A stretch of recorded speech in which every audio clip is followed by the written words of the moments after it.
నమస్తే అండి. Welcome back to south Indian table. చాలా మంది చికెన్ కర్రీ అంటేనే ఉండే ఒకటే కంప్లైంట్ గ్రేవీ చిక్కగా రావట్లేదు అని.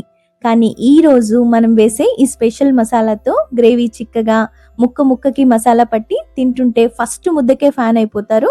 ఇది ఒక మస్ట్ ట్రై రెసిపీ అండి. ప్రాసెస్ కోసం ముందుగా పాన్ లో 3 టేబుల్ స్పూన్ల ఆయిల్ వేసుకుని ఇందులో 2 పెద్ద సైజ్ ఆనియన్స్ ని సన్నగా కట్ చేసి వేసుకుని ఆనియన్స్ పచ్చిదనం పోయే వరకు ఫ్రై చేసుకోవాలి.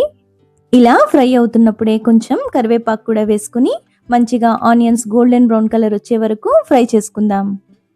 ఆనియన్స్ బాగా ఫ్రై అయిపోయాయండి. ఇప్పుడు ఇందులో 1.5 టేబుల్ స్పూన్ అల్లం వెల్లుల్లి పేస్ట్ వేసుకుని ఫ్లేమ్ సిమ్ లోనే ఉంచుకొని ఈ అల్లం వెల్లుల్లి పేస్ట్ లో ఉండే పచ్చివాసన అంతా పోయే వరకు ఫ్రై చేసుకోవాలి.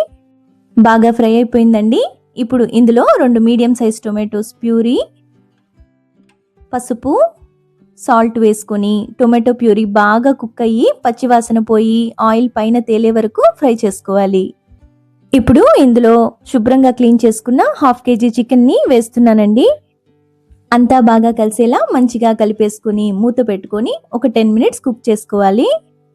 ఈ 10 మినిట్స్ లో చికెన్ లో ఉండే వాటర్ అంతా బయటకు వచ్చేసి చికెన్ లోపల వరకు పర్ఫెక్ట్ గా కుక్ అయిపోతుంది. ఈ లోపల మనం కర్రీకి కావాల్సిన మెయిన్ మసాలా పేస్ట్ ని రెడీ చేసేసుకుందాం. మసాలా కోసం మిక్సర్ జార్లో 1/2 కప్ పచ్చి కొబ్బరి, 6 జీడిపప్పులు, 1 స్పూన్ గసగసాలు, 1 స్పూన్ మిరియాలు, దాల్చిన చెక్క, లవంగాలు వేసేసుకుని కొంచెంగా వాటర్ పోసుకొని స్మూత్ పేస్ట్ లా ఇలాగా మిక్సీ పట్టేసుకోవాలి. ఇప్పుడు 10 నిమిషాల తర్వాత చూడండి చికెన్ లో ఉండే వాటర్ అంతా బయటకు వచ్చేసింది. అంతా మంచిగా ఒకసారి కలిపేసుకుని ఇందులో 1.5 టేబుల్ స్పూన్ ధనియాల పొడి, 2 టేబుల్ స్పూన్లు కారం వేసుకుని మంచిగా ఈ చికెన్ కి మసాలాలన్నీ బాగా పట్టేలా కలిపేసుకోవాలి.